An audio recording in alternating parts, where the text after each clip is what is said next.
Bonjour à tous, j'espère que vous allez bien. C'est Antoine des Éditos. Ça fait longtemps que j'ai pas pris la parole et je vais même vous faire un aveu. J'étais en vacances et j'ai pas vu les deux derniers matchs de l'Olympique Lyonnais. Ni contre Lens, ni contre le LOSC. Bon, j'ai rien contre le Nord-Pas-de-Calais ou contre le Nord, hein, bien au contraire, hein, j'ai beaucoup d'amis là-bas. C'est juste que j'ai plus le cœur. J'ai perdu la foi. Je vais pas fanfaronner, vous faire des comparaisons culturelles, philosophiques, artistiques que j'aime bien ou managériales. J'en ai bien trop fait à mon goût. Bon.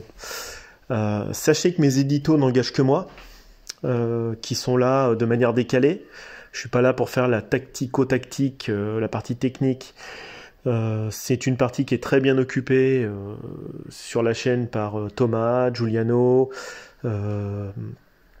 Antoine de Madagascar, Constant, ils font super bien le job. L'analyse terrain, l'analyse remplaçant, l'analyse tactique, tout ça est très très bien fait. Et moi j'avais un petit côté décalé dans mes 41 premiers éditos. Et là, forcément, c'est l'édito de merde, c'est l'édito numéro 42. Si vous voyez ce que je veux dire. L'édito vert, même, concrètement. Il fallait que je tire un petit coup de chapeau à nos voisins du Forez. Moi, perso, j'ai plus le cœur. 2 matchs sans voir l'OL, c'est rare pour moi. C'est mon club depuis que je suis tout petit. Je commence à plus être tout jeune. Honnêtement, je regardais l'émission de Thomas, par contre, j'adore regarder sa chaîne. Et j'écoutais Constant, Antoine, et je dis, ouais, ils ont tout dit, quoi. Alors, vous allez me dire, pourquoi tu fais un édito? Pourquoi tu la ramènes? Alors déjà, sachez une chose, c'est que je n'ai pas le monopole des éditos, et que ceux qui veulent commenter, il suffit de contacter Thomas. Hein, c'est une chaîne des fans, pour les fans, par les fans. C'est une communauté. Moi, je connais bien Thomas, et j'ai dit, je fais des éditos, allez, on se lance, machin. Il n'y a pas de plan, il n'y a pas de paye, on s'en fout. Moi, je suis un fan, c'est gratos. Donc, si vous voulez m'insulter, moi, je gagne pas un rond. Je donne mon avis. Vous aimez, vous écoutez. Vous aimez pas, vous vous cassez, vous regardez une autre vidéo. Je m'en fous. Ça m'intéresse pas. Moi, je suis dégoûté. J'ai plus le cœur. J'y ai recru un petit coup, là, quelques matchs. Et bon, on le savait, quoi. Enfin, dès les matchs amicaux, j'en parlais ce matin à Thomas. J'ai dit, mais Thomas, dès les matchs amicaux avec Boss, on se prend une pelletée de but.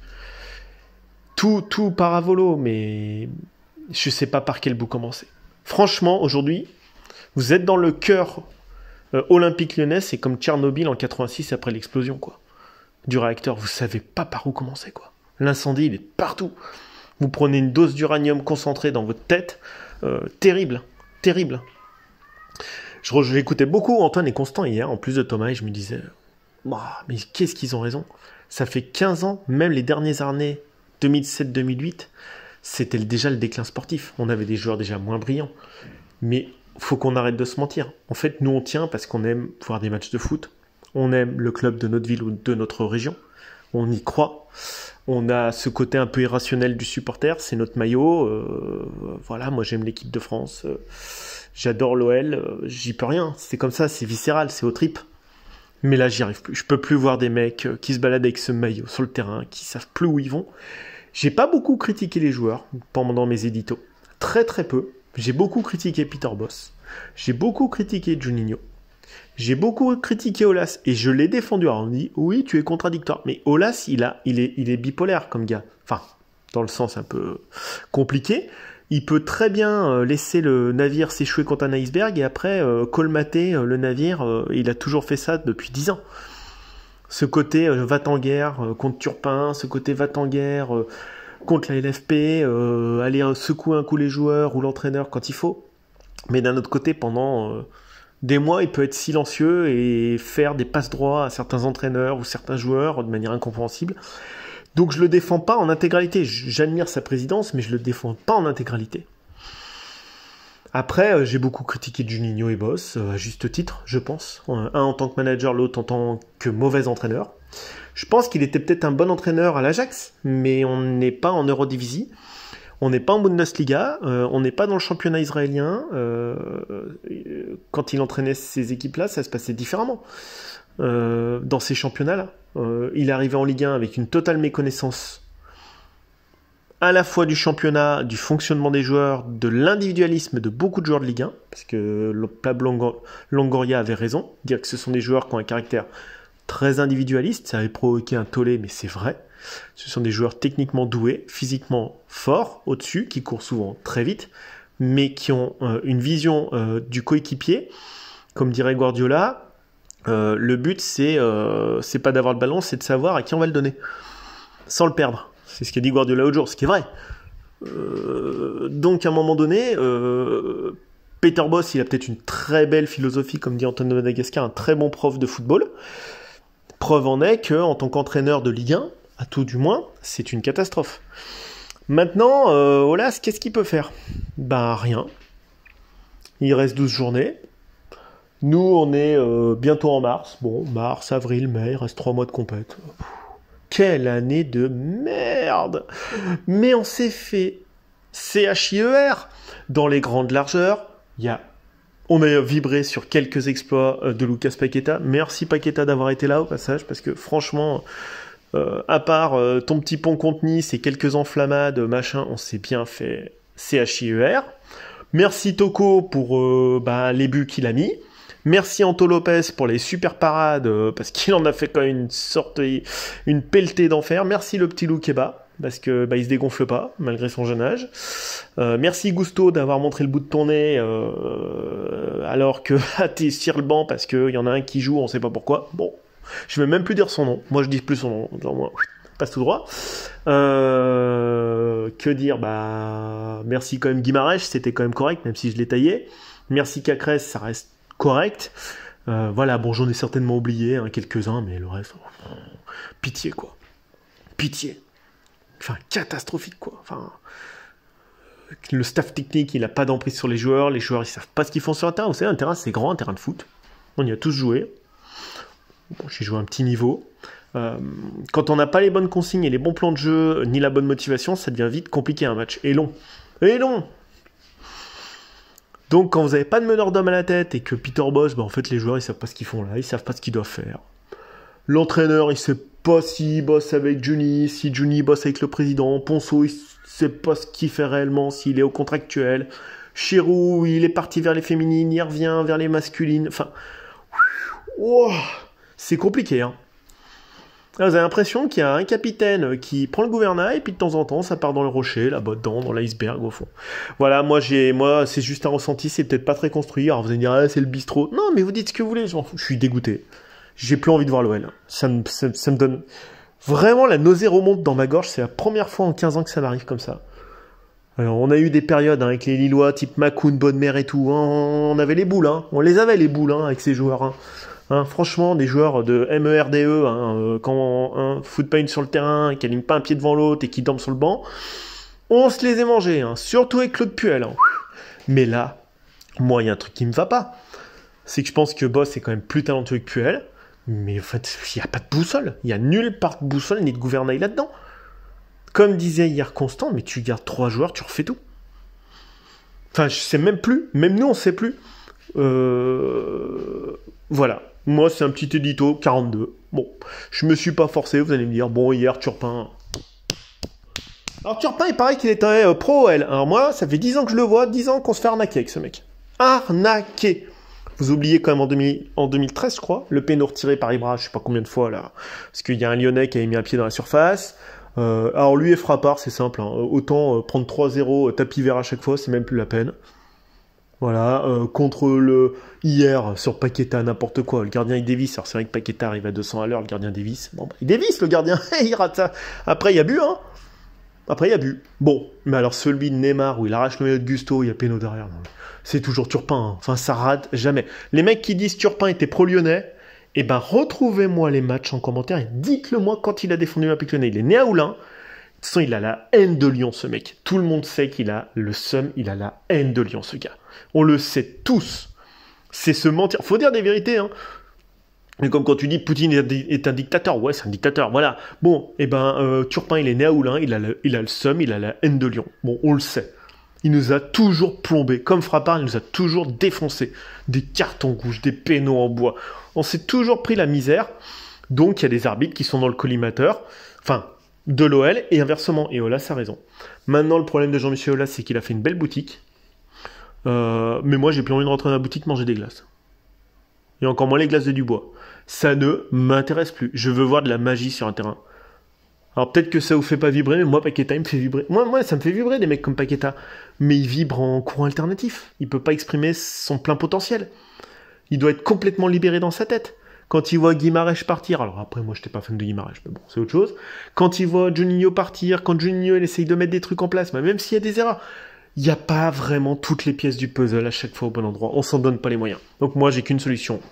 Monsieur Aulas, partez. Partez, partez avec tous vos hommes, partez. Partez avec Gaël Berger, l'ancien animateur de Radio Scoop qui arrive à être directeur d'OL Media, c'est un truc de barge encore. Partez avec Monsieur Ponceau, le directeur juridique qui est devenu directeur du football. Partez, vous, partez avec Peter Bosz, mais partez. Et arrêtons de nous leurrer avec notre académie, parce que finalement, ils ont du talent quand ils rentrent à l'école de foot. Ils en ont, mais ils peuvent pas progresser, les joueurs. Ils n'y arrivent pas, ils peuvent pas libérer leur plein potentiel. Les Ryan Cherki, il faut qu'il apprenne à faire une passe, ce gamin. Ouais, ok, balle au pied, très bien. Il sait pas lever la tête, c'est pas faire une passe, il y a un problème, mais c'est pas que de sa faute à lui. Sa formation n'est pas aboutie. Cacré, il fait des super pressings, mais sa formation n'est pas aboutie. Le seul grand joueur qu'on a sorti qui joue en équipe de France et qui est titulaire ces 20 dernières années, c'en est un, c'est Benzema. Alors, pour un grand centre de formation, on n'a quand même pas alimenté à fond l'équipe de France. Faut quand même qu'on arrête de se leurrer à un moment donné. Le PSG a mieux fait. Marseille aussi. On fait quoi? En centre de formation, on sort pas tant de top joueurs que ça. On se leurre depuis des années. Et là, les langues commencent à se délier. J'écoutais Constant et Antoine hier et Thomas. Faut qu'on arrête de se leurrer. Notre club, il vaut plus grand chose, sportivement. Les joueurs, ils ont du potentiel. Moi, j'avais dit 13-14, c'est vrai. Mais ils peuvent pas aboutir dans une démarche sportive de haut niveau construite. C'est pour ça que je les critique pas tant que ça. Ils sont sur le pré, mais tout le monde les lâche quand ils sont sur le pré. Ils sont pas de manière optimale concentrés pour faire du football. Et le sport de haut niveau, 1 centimètre ou 2, 1 seconde de moins ou 2, ça fait boum, tout de suite. Voilà, donc c'est un petit édito comme ça que je vous balance. Coma, on va l'appeler coma. Moi, je suis dans le coma Olympique Lyonnais. Je vais pas supporter un autre club parce que c'est pas ma came de faire ça. Moi, j'aime pas le PSG. Bon, j'aime bien voir Kylian Mbappé. Ouais, je me régale bien. Je vous le dis. Voir des mecs comme ça, moi, je prends vraiment du plaisir. Mec qui retourne le match contre le Real à lui tout seul, voilà. Ça me fait plaisir. J'aime bien voir l'équipe de France. J'aime bien voir l'OL. Mais là, j'aime plus voir l'OL. J'aime plus regarder en ce moment. Franchement, comment voulez-vous être sadomaso à vous farcir 90 minutes plus 15 minutes de pub au milieu pour voir un spectacle d'une qualité à 8 sur 20, maxi. Alors vous avez des matchs de Ligue des Champions à côté qui vous tendent les bras. Pour regarder Marseille-Karabakh, il faut être fan de l'OM. C'est pas possible autrement. Autrement, il faut s'acheter des trucs sadomaso. Enfin, je sais pas. Et moi, je suis pas sadomaso, monsieur Aulas. Et je pense qu'il y a plein de supporters, j'en connais plein, qui commencent à décrocher les matchs. Ils décrochent, ils tirent la prise, c'est fini. Ils vont jouer à la belote, je sais pas ce qu'ils font, voilà, mais ils font autre chose. Voilà. Donc c'est un réveil, hein. À un moment donné, révolution, quoi. Moi, Aulas, ça fait trop longtemps qu'il nous balade. Oui, lui, il gagne des sous, mais nous, on se fait chier. Voilà, je suis peut-être un peu vulgaire dans mon édito, mais je le dis tel que je le pense, c'est cru. Moi, je suis qu'un petit fan de l'OL, hein, à mon échelle, je suis rien. Hein. Et comme dit Thomas, ils nous le font bien comprendre. On n'est rien. La chaîne de Thomas, il y a beau avoir 13 000 abonnés, on n'est rien. On ne compte pas dans l'univers olympique lyonnais. Encore un truc qui n'existe plus en 2021, en 2022, pardon, tout le monde essaye de se raccorder avec les médias alternatifs, avec les chaînes de fans, de créer une communauté, des ambassadeurs de marque. Bah non, pas l'OL. L'OL, c'est le Moyen-Âge, quoi. Pour le fric, ça c'est top. Bah alors, les fans, le sportif, le jeu, dernière étape, hein. On n'est vraiment pas impliqué dans le projet. Mais que ça soit les mecs au stade, les supporters, ou les mecs qui regardent et qui participent à la chaîne de Thomas ou autre, hein, Julien Le Guen, machin, je m'en fous, peu importe. On n'est rien, on n'est personne. On est juste là pour payer un abonnement et renflouer les caisses de l'Olympique Lyonnais, c'est tout. Alors Aulas, c'est quand même lui en 2008 qui vous disait le football est une société de spectacle. Eh ben, alors société du spectacle, c'est Guy Debord hein, pour les intellos. Ça n'a rien à voir au passage. Hein. Critique marxiste. Non, monsieur Aulas. Là, depuis en 2022, on est très loin d'une société de spectacle. Un stade à moitié plein, mais moi honnêtement, je vais pas faire 30 bornes pour aller voir ça. Franchement, je peux aller regarder les gamins qui jouent en bas de chez moi. Voilà, c'était un cri du cœur. Je suis un petit fan. Librez-vous, lâchez-vous. De toute façon, au point où on en est. Vous savez, on en est arrivé à un point. C'est non-retour, là. Là, on est parti tout droit. C'est le mur en 6e. Boss ou pas boss. Garcia, pas Garcia. Ça changera que dalle. Vous pouvez mettre qui vous voulez. Vous pouvez mettre Guardiola, ce que vous voulez. Il n'y a rien qui va changer à l'OL. Il n'y a rien parce qu'il n'y a que de la politique interne dans ce club. Et quand les gens, ils se bouffent en interne, mais ils ne peuvent pas progresser. Il n'y a pas une trajectoire commune. Il n'y a pas une ambition commune. Il n'y a pas une volonté commune. On peut aller nulle part. Vous avez Thiago Mendes, il débarque en club en 2019, c'est un super milieu de terrain. Bon, aujourd'hui, il a le niveau CFA, quoi. Enfin, qu'est-ce qui se passe? Mais qu'est-ce qui se passe? Vous prenez Boss, qui a une bonne réputation, vous dites, putain, mais qu'est-ce qui se passe? Oh, le gars qu'on nous a vendu, il est où? Juni, pareil, le gars, il a des bonnes idées en recrutement. C'est loin de tout foutre à la poubelle, ce qu'il a fait, un Paqueta, même Guimarães et tout. Il arrive, mais le gars, il s'est cassé les dents. Alors, moi, je pense qu'en manager, ça l'est pas. Mais en tant qu'œil externe à la Lacombe, oui, il avait un truc. Où on va, si vous avez des solutions. On est une communauté. On est tous dans le même bord. On est tous dans le bateau Olympique Lyonnais. Arrêtons de tout donner à Jean-Michel Aulas et Vincent Ponceau. Vous en pensez quoi, Sandec? Moi, je veux savoir ce que pensent les supporters. Parce que ceux qui ont la réponse souvent, c'est le bon sens. C'est nous, le petit peuple lyonnais, de Lyon ou d'ailleurs, qui supporte l'OL, il faut qu'on avance. Il faut qu'on se dise les choses entre nous. Le club, il peut pas avancer. Vous savez, à un moment donné, Manchester United, c'est vraiment parti en vrille ces dernières années avec l'actionnariat. Eh ben, ils ont remis le vieux maillot vert et jaune, le premier maillot de Manchester United. Ils ont dit non, non, non. Vous, les proprios américains, c'est plus vous les chefs. Maintenant, c'est nous. Donc, vous allez nous écouter. Quand l'an dernier, il y a le projet de Super League et que les supporters de Chelsea descendent, ils applaudissent N'Golo Kanté dans sa mini. Et ils disent, vous allez tous venir un par un. Eh ben, qui est-ce qui est descendu? C'est Petr Cech qui est descendu. Je crois qu'il est l'entraîneur de la performance de Chelsea, qui allait parler aux supporters, qui nous disent, nous, on n'en veut pas de ton projet de Super League. Ils ont tout arrêté. À un moment donné, Aulas, je sais pas comment faire. Peut-être qu'on fait une manif. Organisons une manif. Allons au Groupama Stadium, dire stop, on peut plus voir ça. On ne veut plus voir ça sur un terrain. Stop. On ne vient plus au stade. Stop. Je ne sais pas comment faire. Trouvons des solutions. Nous, on en a marre, notre club, il est prisonnier de la volonté de quelques-uns. Je ne sais pas de qui, mais je ne sais pas ce qui se passe. Et on ne veut plus. Moi, perso, je veux plus. Est-ce que vous voulez encore voir ça? Ça va durer encore combien de temps, ce cirque? 1 an, 2 ans, 3 ans, 4 ans, 5 ans? Ramenez Tolisso, Lacazette, parce qu'ils sont en échec à droite, à gauche. Mais ça va rien changer. Ça va rien changer. Rien ne change. Voilà, je sais pas, moi je suis pas un politicien professionnel, les mecs, je vous le dis. Je lance des idées comme ça. Dites-moi ce que vous en pensez. Faut que ça bouge. Ça peut pas rester. Notre club, il est en mort cérébrale. Il est en coma, quoi. Franchement, quand je vois ce qu'on a vécu avec ce club, la montée en puissance de 96 à 2008, et que depuis 2008, on se casse la gueule de jour en jour, même avec des super joueurs comme Lisandro Lopez, le mec, il avait la grinta, il en voulait, quoi. On a eu des super joueurs comme Paqueta, on a eu Memphis Depay, bon, lui, j'aime pas trop, mais bon, il avait du talent. On a eu des Lacazette, des Tolisso, des Fekir, mais on avait des joueurs pour faire quelque chose. Et ben, on n'a jamais rien gagné depuis 2012, une pauvre Coupe de France. Mais tout le monde prend des trophées, nous on prend rien. Mais même des clubs comme Rennes, ils gagnent des trucs, nous on gagne que dalle, quoi. Lille, ils gagnent, Marseille, ils gagnent, tout le monde gagne. Bon, nous on gagne rien. Nous on gagne que dalle. On a que nos yeux pour pleurer à chaque fois. Bon, on a fait quelques beaux parcours en Coupe d'Europe en 2016 et en 2019, mais on est à la ramasse. Aujourd'hui, vous savez combien on a pris de points en championnat? 38 sur 78. C'est la Ligue 1, bordel, c'est pas la Première Ligue. 38 points sur 78, on prend moins d'1,5 point par match. Sous Lacombe, quand on montait en puissance, qu'il était entraîneur, je m'en souviens en 96, je crois qu'on prenait 1,5 point par match. Je m'en souviens, j'avais lu un truc du Progrès à l'époque. Non mais on redescend, mais en fait on redescend comme au début de l'ère Olasco. Voilà où on en est. Sauf qu'on a des joueurs qui gagnent des blindes, mais les joueurs, ils savent pas où ils vont. Voilà. Allez, je termine, j'ai fait 20 minutes, j'ai fait un gros tunnel. Franchement, si vous avez des solutions, il y a des mecs certainement bien plus brillants que moi pour des solutions. Moi, j'en ai pas. Je sais pas ce qu'il faut faire. Est-ce qu'il faut aller au Groupama Stadium? Mais allons-y un week-end. Allons-y, tout le monde sort du stade. Je sais pas, à un moment donné, faut faire un truc, quoi. On va pas se taper des matchs, on est à domicile, tout le monde nous tape à domicile. Non, on est où, là? Même Lille qui est au fond du trou, qui est 12e, ils viennent nous taper. Bon.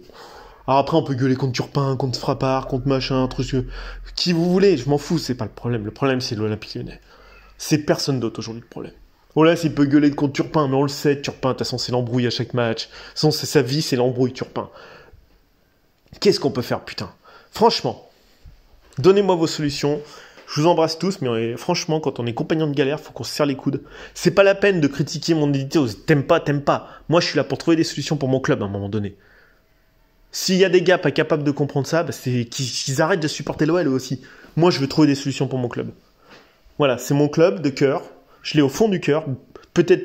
Moi, je l'ai à fond au fond du cœur. Voilà, c'est mon club, je changerai jamais de club. Je m'en fous, il n'y a aucun club qui me fait vibrer. Je peux regarder Liverpool, je peux regarder le Bayern, je m'en fous de ces clubs. Je veux regarder des beaux gestes, ok, mais il n'y a que l'OL qui me fait vibrer. Et croyez pas que la déchéance de Peter Bosz et tout ça m'amuse. Malheureusement, ça me fait pas rire que Peter Bosz, j'avais dit il y a 6 mois, il va se casser la gueule. De toute façon, tout le monde se casse la gueule à Lyon. Donc j'ai rien inventé. Allez, je vous laisse les gones, je vous embrasse tous, mais trouvons quelque chose. Ciao, ciao.